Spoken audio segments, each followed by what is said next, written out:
Handang-handa na ang paglaban dahil pinangalanan na ng Philippine Olympic Committee ang mga magsisilbing flag bearer ng Team Philippines sa opening ceremony ng Paris Olympics sa Hulyo. Ayon kay Olympic Committee President Abraham Tolentino, pangungunahan ito ni Tokyo Olympics silver medalists Nesty Petesio at Carlo Paalam na pawang mga boksingero. Pero bago ang pagkakapili sa dalawang boksingero, sinubukan din umano na itanong sa Olympic Committee kung pupwedeng si Tokyo Olympic gold medalist Heidelin Diaz ang magsilbing flag bearer.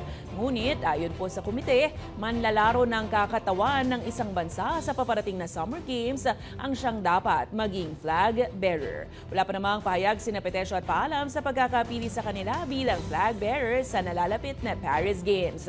Samantala, puspusan naman na ang paghahanda ng 15 manlalaro na nakapasok para sa prestigyosong Olympics.